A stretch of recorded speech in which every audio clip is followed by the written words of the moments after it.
Mastering PR will get your business quite far.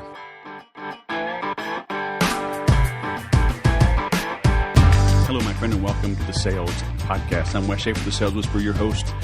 Today, we have media news reporter, expert Christina Nicholson, who left her job of 10 plus years in the industry, behind the desk, in front of the camera, to do her own thing. We get into what prompted her to do that, what prompted her to make that switch, to make the leap, how her family weighed in on that decision, and then what she is doing to help you, the small business owner, the entrepreneur, the salesperson, get more publicity than maybe you even deserve to get the word out, because we trust what we see on TV. We trust what we see coming from the news. She talks about how to scale.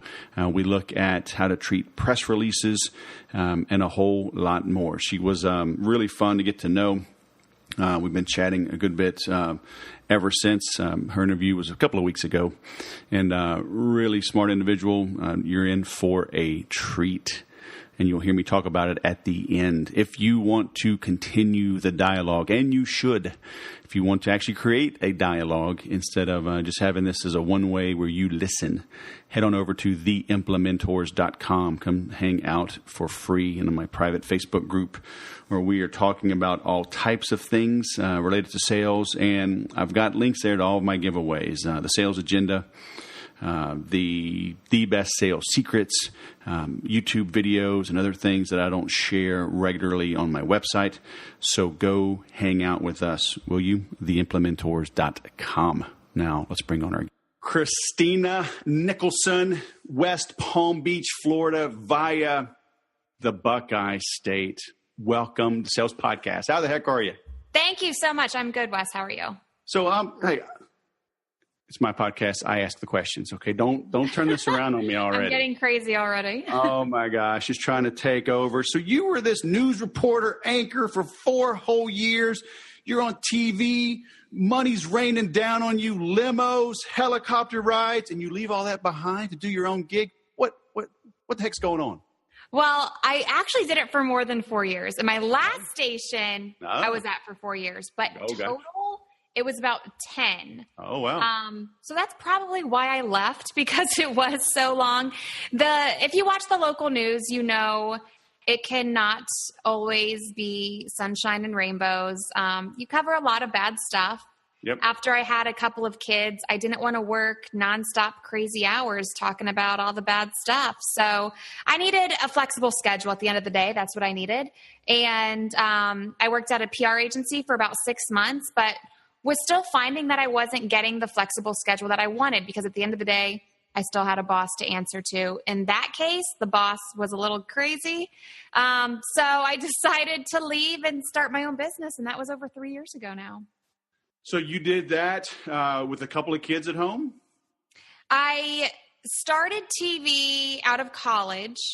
And then I left TV when my son was just a few months old. So yeah, when I started my business, I had a toddler and an infant. Oh my gosh. More power to you. Were you doing it from home? Did you have an office? Yep. Nope. I do everything from home. Nice. Me too. As you can tell, this illustrious background, and one of my 7 may come walking in at any minute, but she's good. She'll bring me coffee. So, there's perks from working at home, right? That's true. It looks like you have an office. I give myself a little corner, but really today, all we need is Wi-Fi. I mean, I can do my job from anywhere as long as I have Wi-Fi. Half the time I don't even need my computer. I just need my phone. So how many times have you slapped your kids when they walk in behind you, like that dude on from the BBC? And, right. And does your husband, does he low crawl in and drag the kids out by their feet? My husband has low crawled in before. And it wasn't to get a child. It was because he actually needed something where I was. But because I'm in the corner, I can extend my arm and just kind of do this out of the way so you can't really see. I know. You got to love it. So what is the role today of traditional PR? I've seen both sides of it. I've done some press releases and whatnot in the past. Honestly, I got marginal traffic from it. I'm the receiver now, like having the podcast. Man, I am pitched, 5 or 10 times a day. People hiring agencies, and very few of them. I guess it's the 80-20 rule in every business, huh? It's like 80 or 90% of them are junk, and 10 to 20% are pretty good. I feel like I'm just on a email blast. They're just throwing stuff out. So how can people do PR correctly in 2018 and beyond? Well, that's the biggest mistake people make. 2 reasons. One, you said press releases. I hate press releases. I don't read them. I don't think the majority of people in media read them because they're long and they're boring. And that's everybody's go-to. So many people reach out to me and they say, hey, we want to hire you to write a press release. And I'm like, what do you want to do with that press release? And then they say, oh, well, we want to be here, here, and here. And I'm like, a press release won't work. They're long and they're boring. Nobody has time to go through and read your long, boring press release. So one, I would just say, time for that. So, yeah, right? Stop the press release business. And they're doing exactly what you said they're doing. They're just blasting the media. When I was in TV, it was very obvious that I was one of 500 people receiving the exact same thing at the exact same time. There was no personalization. There was no, hey, Christina, we saw you did this. Because of that, you may be interested in blah, blah, blah. That never happened. I think today, I don't know what it is. I don't know if we have a work ethic problem or if we are just so impatient that we want what we want when we want it and we want it now. But that's not going to work. So I think what people should be mindful of if they are trying to earn exposure themselves, to be personal, to send an email to one person and explain to that one person how you can offer value to their audience. Stop trying to promote yourself. Instead, explain why you would help them do their job. Because at the end of the day, their job is not to promote you. No matter how much you want to be promoted, that's not their job. So just help them do their job and be there as a resource. And that's how you're going to get coverage. Wait a minute. One-on-one personalization. That's not mass media. That's not funnel hacking. What? Do I have to end this interview? You're supposed to give me the easy button. Give me the shortcut right now. You have 30 seconds. I'm the shortcut. Listen to me. And it takes time, people. Ooh, that's like why it's not easy. I'm the shortcut. All right, I like how you roll. I may have to redetermine my opinion of these Buckeyes. That was kind of good. Oh, that didn't take long. What are we? What are we? 4 minutes in? I don't know. That's a wrap, everybody. See you tomorrow. So, I mean, I agree. Because being on the receiving end, right, I can just tell, form letter, and I have a form response, It was probably 2 weeks ago. I kid you not, I know I have it in my sent folder. Just a blast, right? I'm on a distribution list because I see the opt-out link at the bottom. Well, I've been in that world for 10 years, right, helping people with email marketing, growing their business online.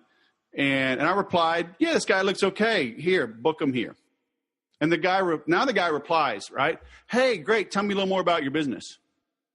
No. That's backwards. And I'm like, dude, you messaged me, right? I got a 5-year podcast. I got a 12-year business. I'm kind of easy to find. If you spent 37 seconds, you'll know all about me, And I replied basically saying that. I'm like, I'm not going to do your job. He says, we're going to pass on the opportunity. And I replied, yeah, I'm not surprised. Lazy marketers usually do. And he just replied with, wow. Like, maybe I didn't have enough coffee. Wow. Maybe I had too much, but I'm like, dude, tell me about yourself. I'm like, oh my gosh, you just messaged me. I don't know. Are people, I guess it is. Is it a work ethic? Is it instant gratification? I mean, what? Do you help them become a human? I mean, what are you doing? Or do you just have to pick your people quick or be very thorough in the clients you pick? Well, it's tricky because that's what a lot of people want. It's like you see something on TV and you think you understand how it works. like, I've tried doing these things I see on HGTV, and it just doesn't work when I try to implement it at home. It's not as easy as it looks on TV, people. And it's the same thing when it goes to becoming a guest on the Today Show or getting the feature article in Forbes. These things take time. And I tell people, if you're that impatient and you want certain coverage in certain places right now, then you need to be ready to shell out tens of thousands, if not hundreds of thousands of dollars to buy it in advertising. But Right. because it's an advertisement, it is worth so much less, because people looking at it, they know it's an advertisement and that you paid to be there. So it doesn't make you credible. It doesn't make you an authority in your industry. And probably about a year ago, I said, I'm going to stop working with people if they have not already experienced some kind of public relations firm or agency or publicist before, because there are so many people who they have no clear concept of how it works. And no matter how many times you explain it to them, they don't want to wait for it. They want to be here and they want to be talking about this. And it just doesn't work that way. I actually had to fire a client a couple of weeks ago because he would get mad at me when I would give him these media hits. I would say, oh, look, you're here in the media. Great article. And he would get mad because he would say, oh, well, I didn't approve that. And I said, no, you don't approve that. It doesn't work like that. It's not an advertisement. You cannot approve what the media chooses to print or air or say about you. Right. And he could not get past the fact that he was paying me to earn him media, but he couldn't approve the final product. And no matter how much explaining went into it, it didn't work. So I think definitely when it comes to earning media, you have to have a long-term goal and a long-term strategy. It's not a quick fix. It's not something that happens overnight. Can it? Has it? Yes, but it's rare. It's definitely something that takes months of reaching out and following up. And just like in sales, right? Like, how many times do you have to see something to buy it? You need to constantly be seeing what you want in a variety of different places in different ways at different times to pull the trigger. And that's what PR does. It gets you known, liked, and trusted over time. Right. So so everybody thinks of PR, and so then they think, okay, yeah, get me on the US or USA, or get me on, Good Morning America or whatever. And it's like, the reality is it's hard to do. And second, they're probably not ready for it. Right. Do you help them like get into smaller markets and kind of cut their teeth? Or do you teach people how to do it on their own? So like, is it a little bit of done for you or a done with you? Yeah, I actually do both. So when I started, it was totally done for you. I was working with local restaurants and bigger businesses doing at least $1 million in revenue. They had thousands of dollars to spend every month on their marketing. So I would do everything for them. I would do the pitching, the following up, telling them you need to be here at this time. I'll be there, taking behind the scenes pictures. But then I kept getting contacted by the solopreneur and the small business owner, and they weren't growing. And they were like, nobody knows about me. I'm not growing. I have a great story. I can do all of this. And they're small, so they can't afford a few $1,000s a month in a retainer. So that's when I started a media mentoring program where I said, okay, I'm going to walk you through everything I would do for you if you were a client. I tell you what to do step by step, but you need to execute it. That's the trick. You have to execute it, because if you don't have money to grow your business, then you have to spend time to grow your business. You can't not spend money, not spend time and expect it to grow. Right. But to answer your question, I like local media and national media. I think it depends on your brand and your business. I always say start local, no matter what, because you're more newsworthy where you are locally, because you already live there. You're already based there. Now, when it comes to where to be, that depends on your goal. And maybe it's to grow your email list. Well, then maybe podcasts or online media is the way to go. If you're a local brick and mortar, then local TV and local newspapers are better. I had a client who, it was a couple of young guys. It was their side hustle. They had full-time jobs, and they started this running app. And their goal was to be in Runner's World. makes sense. Their audience is full of runners. So Runner's World, they're going to hit their audience. We started pitching Runner's World in about October. So we're pitching and coming up with new ideas and following up. In the meantime, I'm getting them on TV in Washington, D.C., where they were based, the Washington Post, Men's Fitness, Women's Running. I even got them on the Today Show, which is huge. The Today Show is huge. But they ended up getting in Runner's World almost a year later. Remember, this takes time, lots of follow-up and pitching and tweaking things. And even though the Today Show is very impressive to people, Runner's World is where they were going to see a bigger ROI because that was their audience. So don't be distracted by things like the Today Show and Good Morning America because it's very general. So instead, if you really want to see an ROI, focus on the more niched outlets where your audience is hanging out. But again, I like to mix a little bit of everything. I like local, national, online, print, TV, just because you do want to be seen in a variety of different places at different times. Yeah. I guess, again, it comes down to client selection. I always tell my clients, I'm in the disqualifying business, not the qualifying business, right? Because they have to have the right mentality, the right aptitude, because nobody wants to hear that this will take a while. How do you keep their head in the game, for a year, until their supposed big goal is reached? Well, and that's the tricky part with public relations is you really don't know how long it will take. In that example, Runner's World happened probably 10 months later, but you have to keep in mind that those glossy magazines also work 3 months in advance. So it actually really happened 7 months later.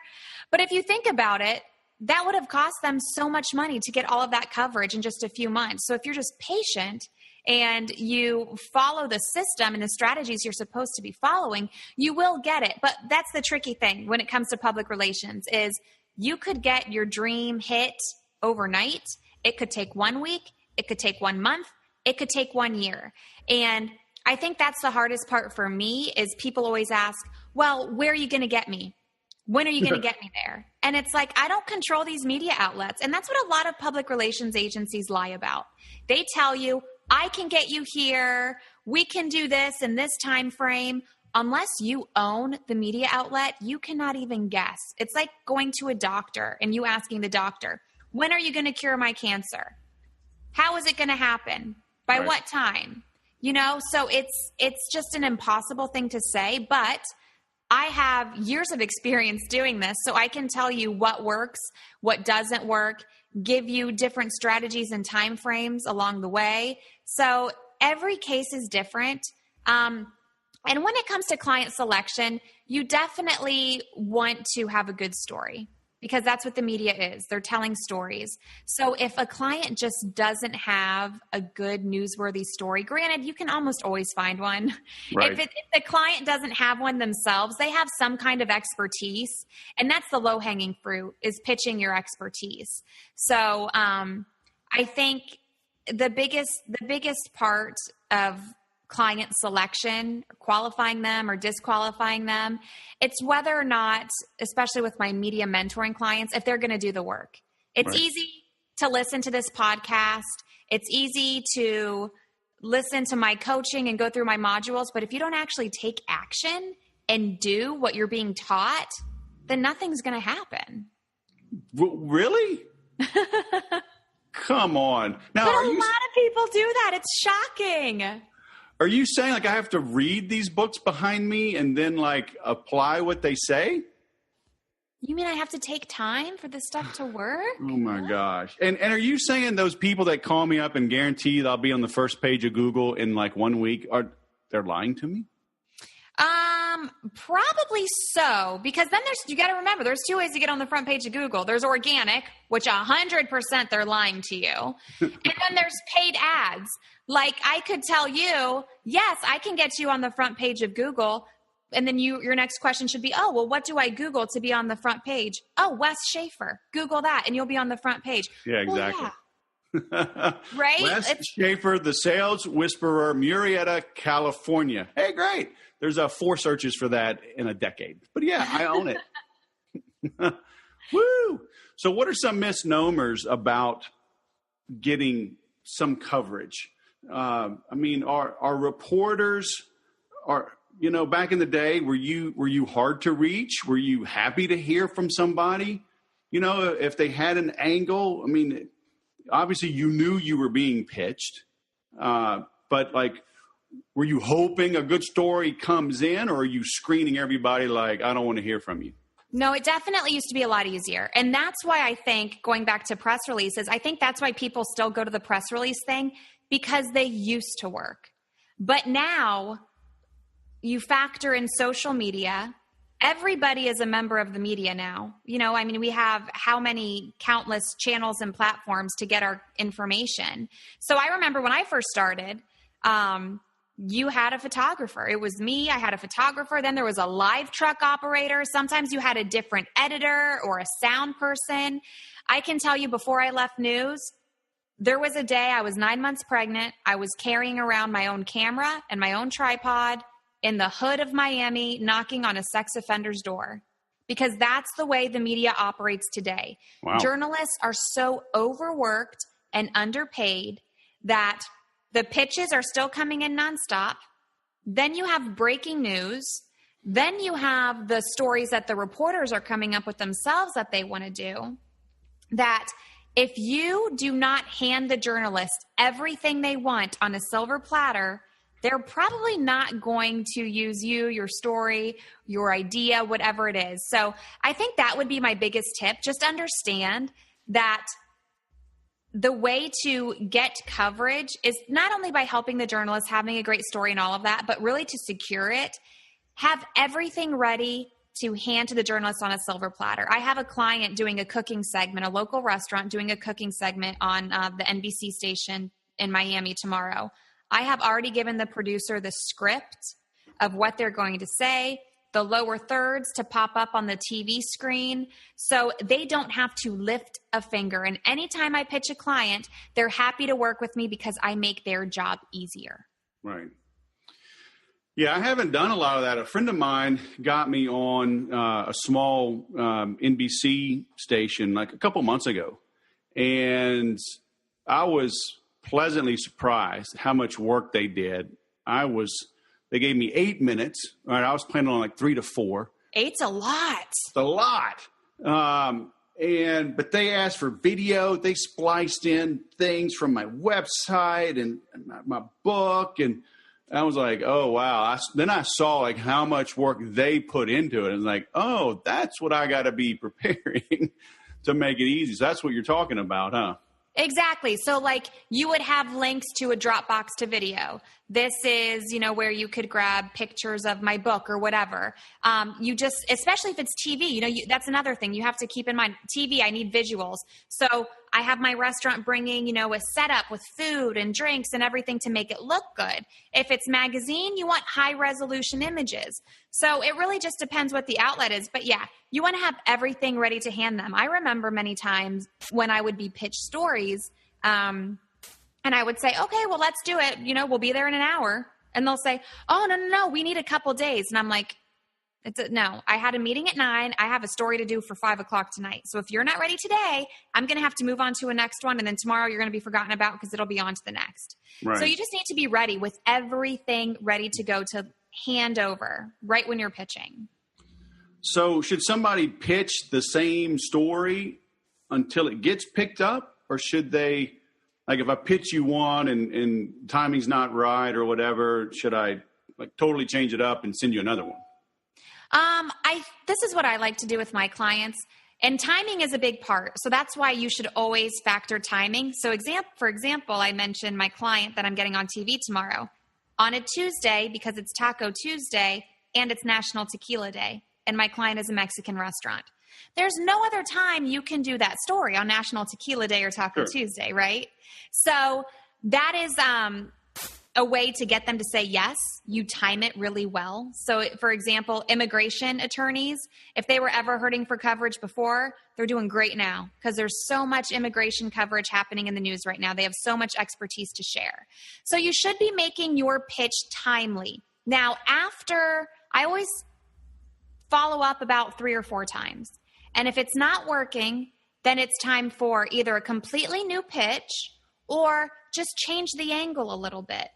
You don't always have to be pitching one angle. So for example, I had a client who had a baby product, and we got the baby product in places where moms were reading, where moms were watching, but we also got him in his entrepreneurial story featured in Entrepreneur Magazine and in Business Insider, because that was a different angle for a different audience. So I suggest switching it up every 3 to 4 weeks. Okay.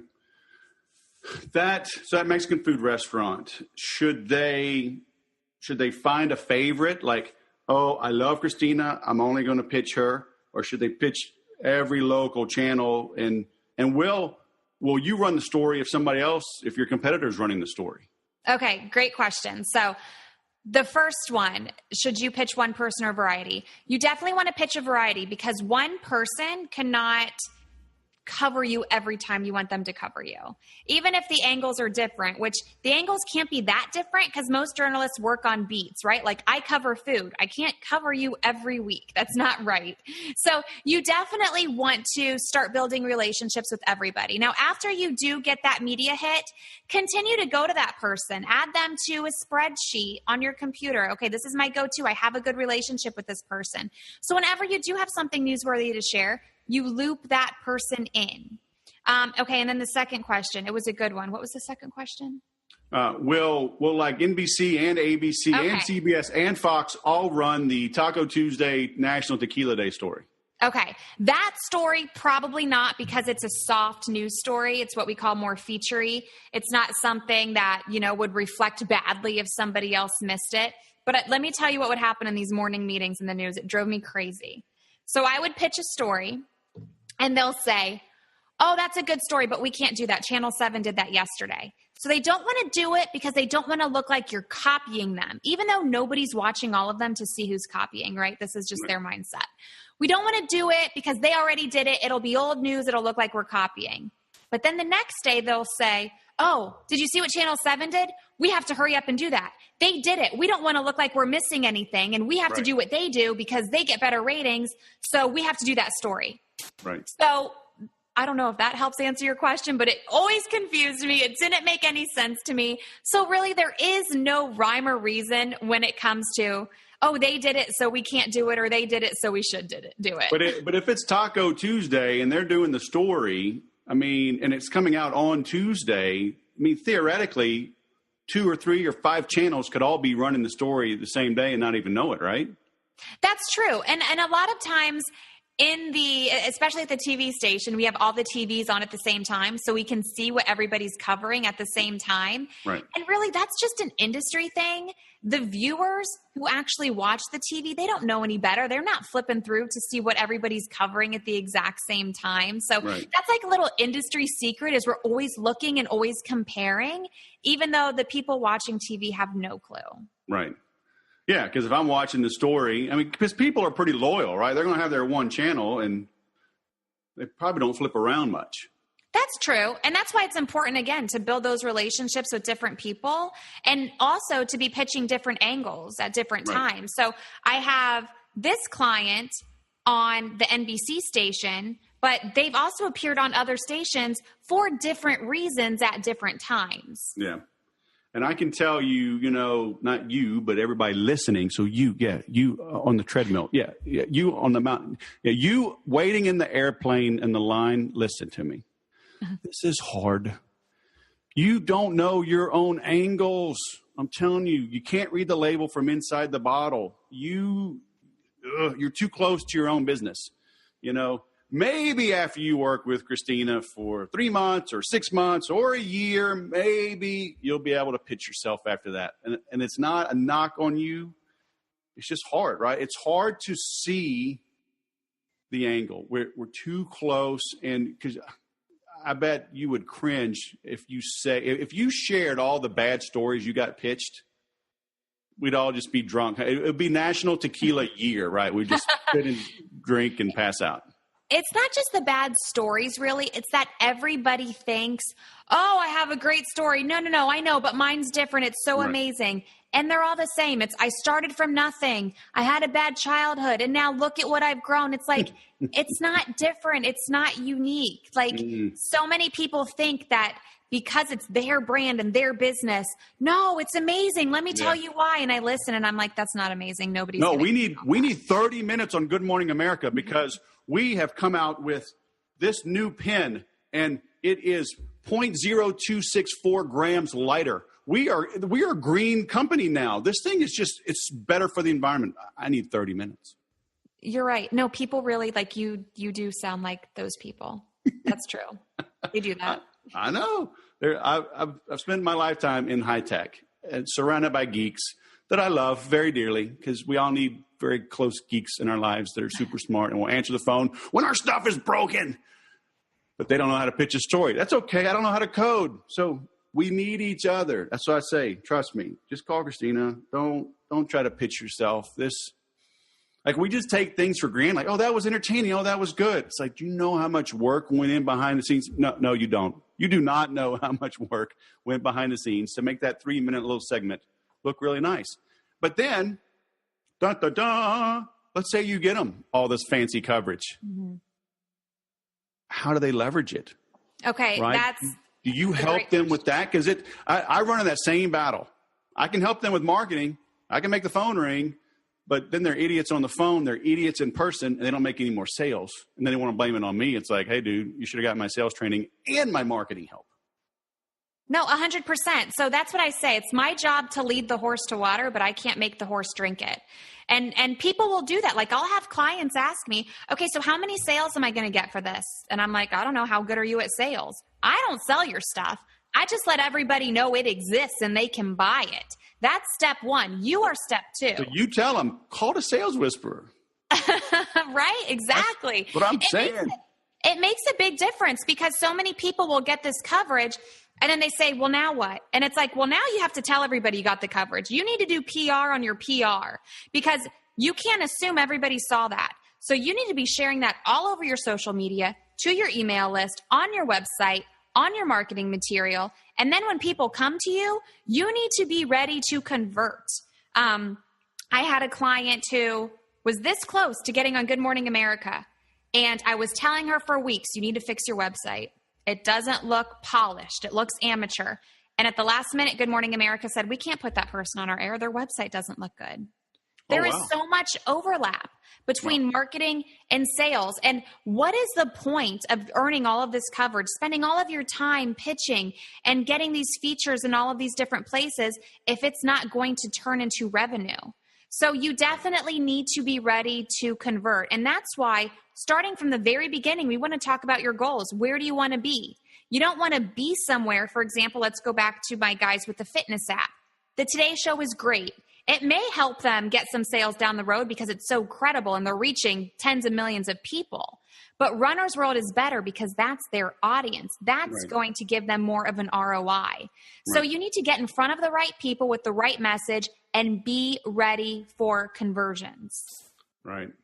So does somebody like a Good Morning America, do they want to see me on 5 or 10 or 15 little channels and prove that I don't like drop the F-bomb or freeze up or drool on myself? Or like, is 1 or 2 okay? And I've delivered keynote talks, or like, okay, we'll bring this guy on. I mean, if you're good, you're good. And they do want to see you 100%, not necessarily in a keynote talk. They want to see you on TV. Before you're on national TV, they will always ask for other TV clips and other TV segments. And the truth of the matter is, if you're not special enough to be on local TV, then why would you be on national TV? So that again goes to everybody wanting what they want when they want it now. Don't try to jump straight to national TV. You need to start locally because you won't get on national TV anyway unless you've already had a lot of local coverage. Now, there are rare cases where it happens. Maybe it's some kind of viral situation. Maybe Mark Zuckerberg said no to every TV interview until a year ago. Well, yeah, then he'll go straight to national TV. Again, there are those very rare occurrences, but that's why I always say start local, because if nobody's going to cover you locally, then you're not really worthy of national coverage. Yeah. And I can tell you it's work, right? I've done 350 podcasts between this and the CRM sushi. I've spoken on big stages, travel the world. I speak all the time. When I got this news segment, a friend of mine, she prepped me for like 2 hours on Sunday before I went up on Monday. Then we prepped for an hour driving out, thinking through, because you got to be so tight, right? The two toughest talks I've ever given, one was a stand-up, open mic stand-up here locally. A friend of mine has a club, and I did a 6-week open mic preparation. So hard, because I only had 5 minutes, right? You give me a microphone, I can talk for 2 days. But to speak for 5 or 6 minutes, so hard. Then I did a TEDx talk to speak for 18 minutes and be good, so hard. But to get ready for this segment, we're planning on 3 minutes, super tight, blah, blah, blah. And you got to think like a politician, unfortunately, right? We got to spin it a little bit to make sure to get our talking points in. And I mean, I left money on the table because they were so nice, so gracious. I was expecting to go to battle, right? And I had all this time. And, we critique ourselves. The general public, they love it. But man, I mean, I left money on the table. I haven't done enough short segment interviews like that. So I just want to reiterate what you're saying. Find someone like Christina, go to the small places, make your mistakes on a small scale so you can leverage the big scale. Yeah, it's tricky, especially doing the TV stuff, because it's usually live. And if it's not live, it's live to tape. So it's like a live. And it's not just that you have a short period of time to get your points across, but you have to speak in good sound bites. So the anchor or the host can tell you the who, what, when, where, why. You are there for the how and the emotional part of it. So you have to say something that they can't say. And they may ask you a question, and it's good for their audience, but maybe it doesn't do a whole lot for you. So you got, like you said, you got to figure out a way to question equals answer and then +1. And the +1 is how you kind of segue into what you want to say and the point you want to make. And you have to do it in a way where it doesn't look like you're straight up promoting yourself and you're saying, hey, call me. You have to do it in a way where it makes the other person say, oh, now I want to call that person because that person just said that. Yeah. Yeah, and like I said, I've done that for 22 years in sales, right? Piquing their interest, keeping the dialogue going, but that may be 30 minutes, maybe an hour, maybe in person. So much different on TV. So be careful what you wish for, my friends. Okay, so you kind of answered this at the very beginning. We're sort of towards the beginning, but this is the final question. Now, because you already almost kind of gave it, it may make it easy for you. I'm a giver. I like to make things easy for my people. But our listeners, okay, they are on a mountain bike, they're on a treadmill, they're on an airplane. They can't take action just yet. So when they get to their desk, what's the first thing they should do? What do you want them to do as a result of listening to this to move their business forward in a meaningful way quickly? Okay. The first thing I want them to do is get clear on what their goal is. Is their goal to get people in their store? Is their goal to build their media list? How do you make money?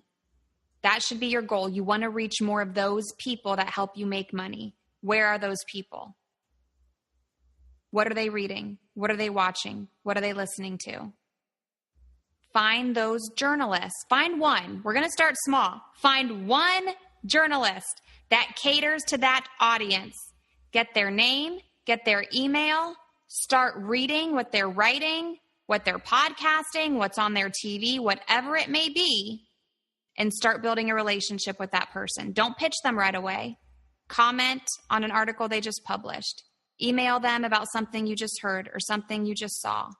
And then when you're ready to pitch your idea, you won't be a stranger. All right. So let me ask you something. So I lied. That wasn't the last question. Because that was a good answer. Now I have another question.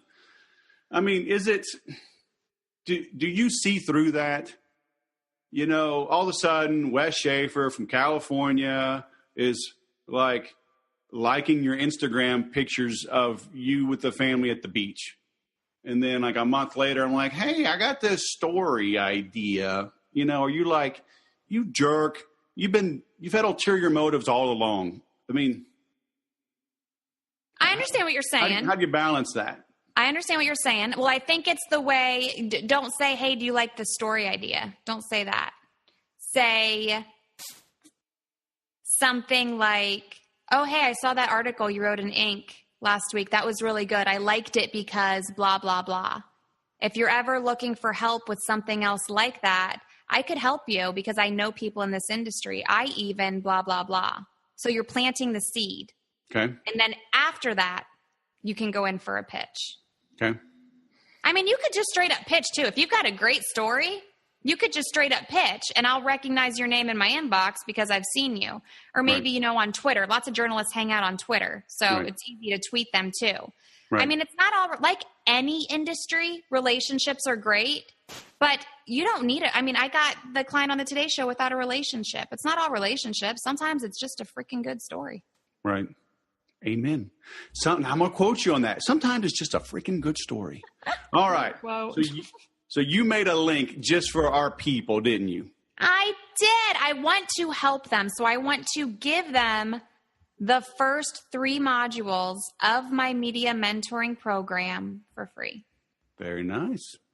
Yes. Very generous. Now, you don't get me. You don't get the coaching with me, but these are video modules where I walk you through step by step how I got certain people coverage. And I think that's the most helpful way to learn is this is what I did for this person. Step 1, step 2, step 3. So you could kind of take those, see how it relates to you and your brand and your business and take those steps yourself. All right. And so what is that URL? That is, go to my website, mediamavenandmore.com/sales, because it will all end in sales. And let me tell you, this makes the sales process so much easier.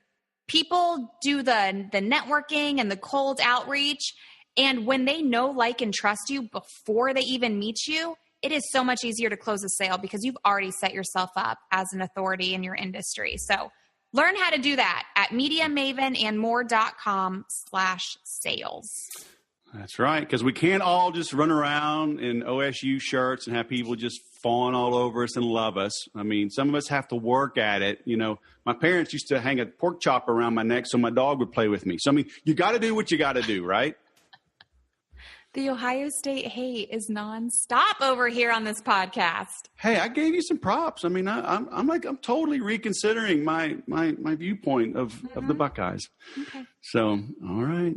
Okay. Very nice. Well, Christina Nicholson, all the way from Florida. Thanks for coming to this podcast. It's been great. Thank you, Wes. There you have it. Start local. You know, I shared that story of my recent experience on the news, and you do have to crawl before you run. So don't look at that as a step back. Sure, you've got a big message, passion, blah, blah, blah. I understand. Start small. Things are never as they appear to be. You've got to practice, drill, and rehearse, as Tom Hopkins would always say. And I've had that in my brain for, 20 years at least, over 20 years. I was reading him back in 95, 96 time frame. Practice, drill, and rehearse, PDR. Start local. Follow her advice on press releases. If you're sending those out, they probably are not very effective. They do have a place, but it's not just, it's not like it used to be. So evaluate everything, measure everything.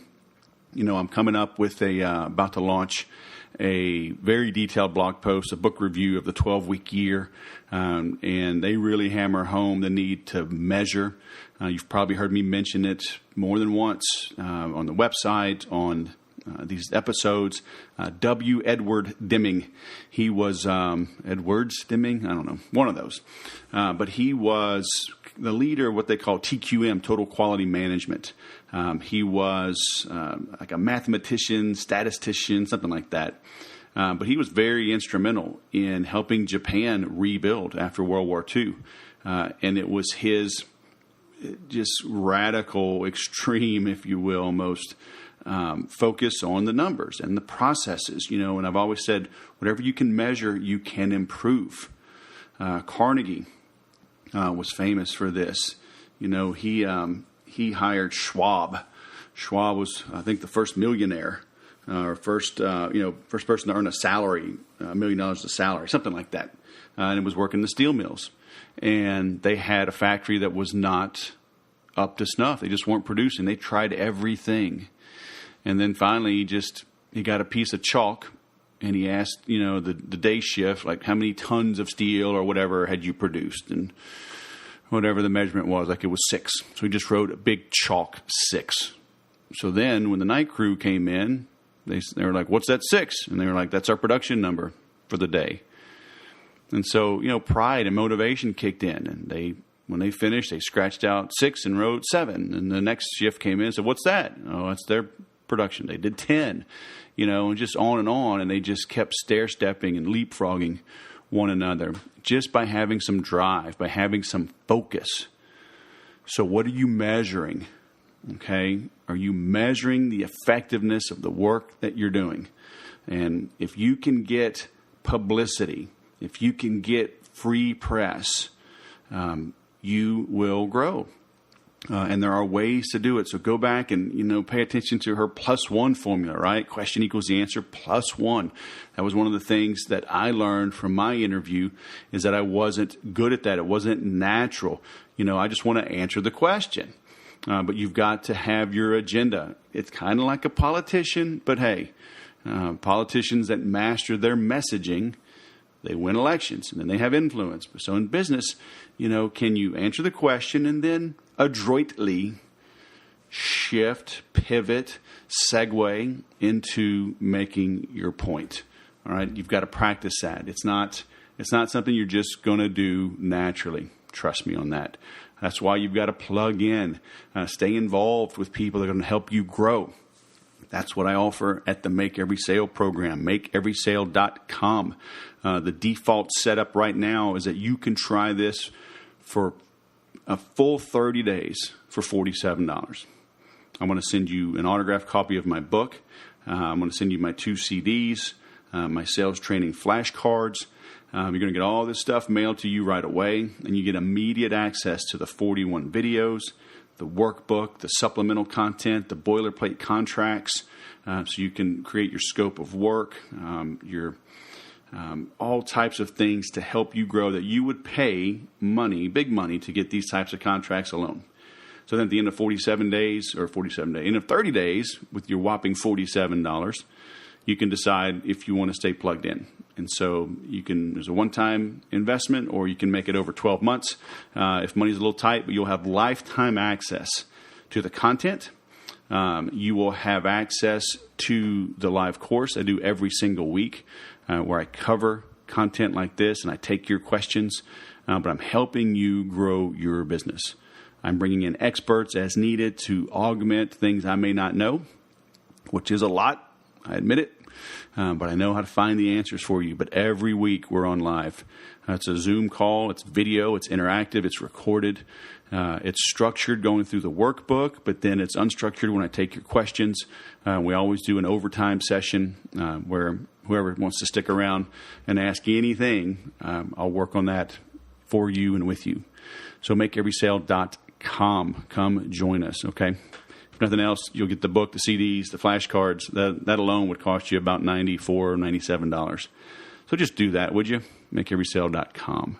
If you're looking for tools, if you're looking for the right tool, I've worked with databases and CRMs for over 20 years since I was in the Air Force, going back 95, 96, so 22 years, really.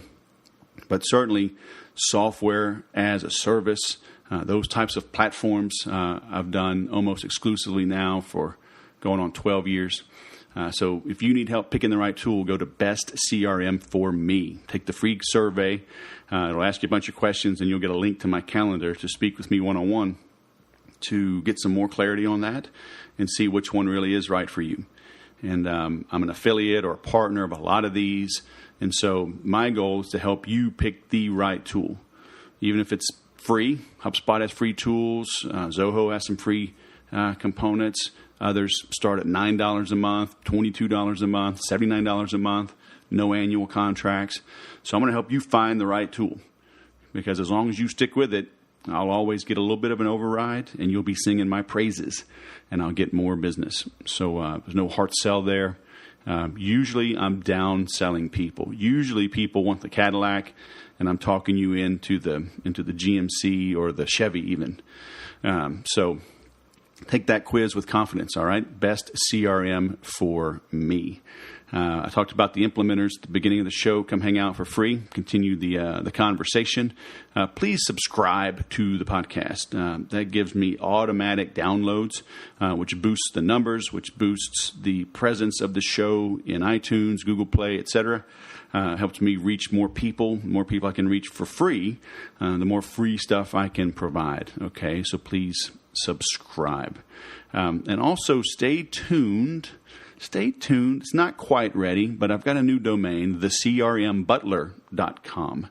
We're going to be offering unlimited CRM support for a super affordable flat fee.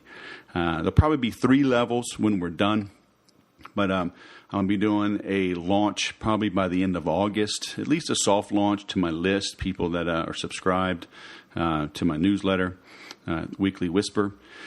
But I'll be announcing that, probably bring on like 10 people at a super low price to help us kind of work out the kinks. But I've been a certified partner of Infusionsoft since 2008. Entreport, I first got my certification with them in 2014. HubSpot, also in 2014. I've been using Nimble for several years now, and I've got a very good team that has worked with everything. Zoho, Pipedrive, on and on and on. But we're going to start with Infusionsoft, and probably very quickly thereafter offer HubSpot. But I just want to make sure we can scale up. But again, it'll be unlimited tasks you can give to us to support you on your platform, to help you grow. Because your choices now are, consultants for $100, $200, $300 an hour, or they want to get you on some long-term contract, 1-year contract, or you've got to go find VAs overseas. Maybe they're good, maybe they're not. You got to train them, you got to ramp them up. So this will give you access to my team, me to a degree, but I'm going to have a good team. You can always reach me if you got a problem. And I'll be hopping in for strategy sessions and whatnot. And they'll also include with that subscription, it'll be a month to month, so you're not stuck in a long-term thing. But as long as you are in it, you'll also be in the Make Every Sale program. So another little bonus. So like I said, stay tuned to that.